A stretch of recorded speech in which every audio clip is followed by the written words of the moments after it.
పేరు ఆబోతుల రామ్మోహన్ అండి. శ్రీకాకుళం చెప్పడం అంటే ఇంకేం ఉండదండి. ధర్మాన ప్రసాద్ ముందు, ధర్మాన ప్రసాద్ తర్వాత. ఎవరైనా సరే అంటే పార్టీకి అతీతంగా నేను చెప్తాను. మీరు టీడీపీ వాళ్ళకి అడగండి, లేదా ఇంకా ఎక్స్పర్టీస్కి అడగండి, ఎవరికైనా అడగండి. కామన్ మ్యాన్ గా అంటే జనరల్ ఒపీనియన్ చెప్పమంటే ధర్మాన ప్రసాద్ వచ్చిన తర్వాత ఉదాహరణ 80 ఫీట్ రోడ్, 80 ఫీట్ రోడ్డు శ్రీకాకుళంకి ఒక తలమానిక లాంటిదండి. అలాగే మీరు కళింగో రోడ్ చూసుకోండి, లేదా మన జీటీ రోడ్ చూసుకోండి, ఇవన్నీ ఆయన టౌన్ డెవలప్మెంట్. చిన్న బజార్ రోడ్డు కాబట్టి మనకి 1 వే ట్రాఫిక్ రోడ్ అండి. అసలు దాన్ని ఎవరైనా ఎక్స్టెన్షన్ చేస్తారంటే కళ్ళలో కూడా జరగదు. ఆ ఇంటోళ్ళతో మాట్లాడి అక్కడ స్థానికులతో మాట్లాడితే ఎవరు కోర్టుకు వెళ్లకుండా, ఎవరు ఇబ్బందులు పెట్టకుండా వాళ్ళతో స్వచ్ఛందంగా తీసుకున్న సైట్ ని అత్యద్భుతంగా ఉంది. సినిమాదర్ రోడ్ ఇప్పుడు చాలా పెద్ద రోడ్డు, టౌన్ లో చాలా పెద్ద రోడ్ అయింది. అలాగే మన కాలేజీ రోడ్డు, అసలు కాలేజీ రోడ్ ఎంత ఉండేది, అటువంటిది కాలేజీ రోడ్ నుంచి ఇలా రింగ్ రోడ్ అయిపోయింది.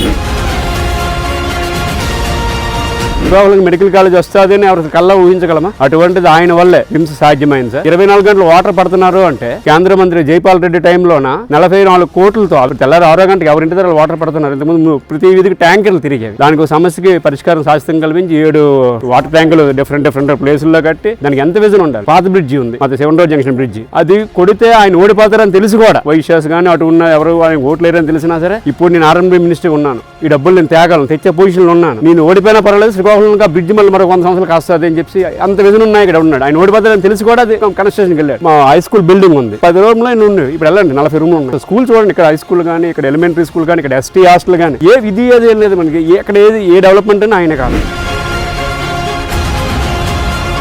ఉదాహరణ డంపింగ్ యార్డ్ ఉండేది ఇక్కడ. శ్రీకాకుళం చెత్త అంతా ఎవడైనా వెల్కమ్ చెప్పి చెత్త వెల్కమ్ చెప్పేది. శ్రీకాకుళంలో చెత్త అంతా తీసి దీనికి ఒక గార్బేజ్ యార్డ్ మన తండేవలస కొని,